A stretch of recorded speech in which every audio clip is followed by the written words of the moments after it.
you want to make the perfect souffle, then keep watching, because I'm going to prove to you that it is so easy to do and this recipe never fails. I'm making my banana souffle with a kiwi fruit gel. So before we start on the souffles, you want to get the kiwi gel ready. Now, this is optional. You don't have to do this. I just find with the banana and the kiwi fruit, they are just a match made in heaven, and this is so, so good.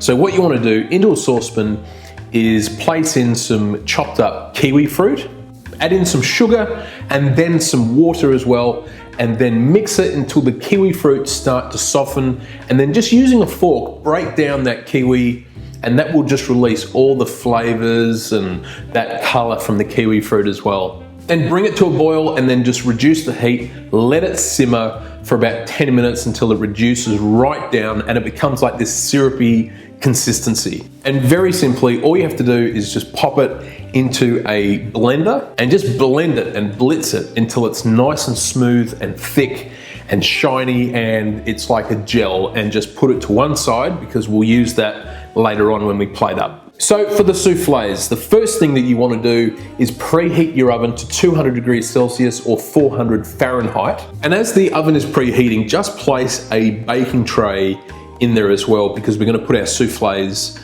on the top of them and we want that tray reasonably hot. The next step is to grease 4 ramekins with some butter and then just coat the inside layer with some caster sugar. This gives it a really nice crust on the outside.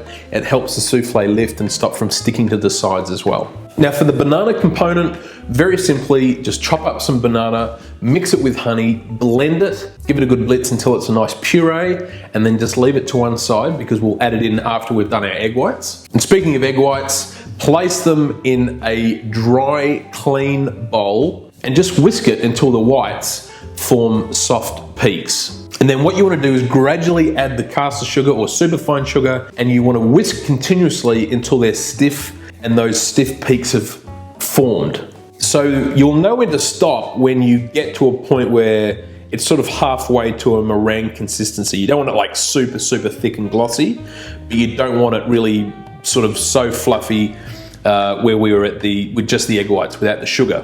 And then using a spatula, fold about 1/3 of the egg whites into the banana mixture and then vigorously give it a mix. Don't be too concerned about the air coming out of these egg whites because we do want to incorporate that banana mixture fairly quickly. But after you've gone hard, you want to go nice and gentle and fold in the rest of the egg whites very, very carefully. Then simply spoon the souffle mix into ramekins. Now these ramekins have a little lid around the top and they're souffle ramekins. If they don't have that, it probably won't work. That lid is really, really important to get that nice top hat effect. So spoon them right up to the top, and a couple of little tricks that I'll give here just for presentation is if I get a palette knife or a offset spatula and I just go straight over the top and just flatten out and clean the surface, when they rise, I'm gonna get a nice clean top. It's not gonna be lopsided and bits there and everywhere. It's gonna be nice and clean and flat. And then what you wanna do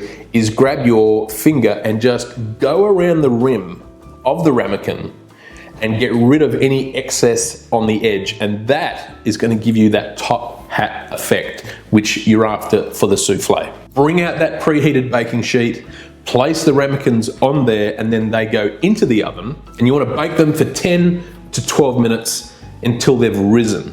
Now, don't open the door, don't touch the temperature controls, just leave them. They will start to rise and rise and rise.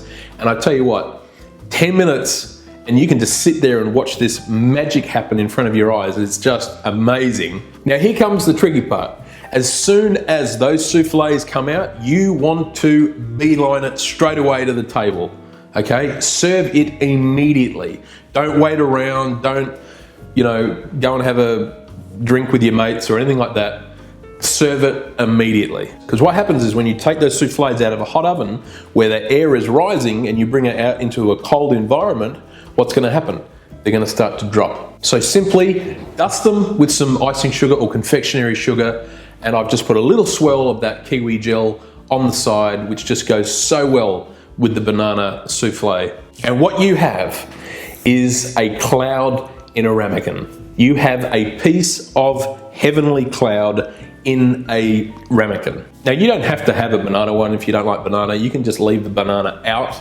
I just like the kiwi fruit and the banana flavor profile there. But if you just want a simple souffle, a vanilla souffle, that's your recipe without the banana. If you want some chocolate, add in some cocoa powder. So that's how you make the perfect souffle every single time without fail. Don't be afraid of it.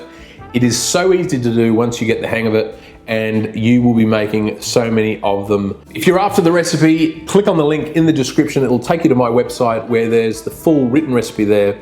If you love the video, please give it a like, share it with your friends and family, and I will see you real soon for another recipe. Have a great day.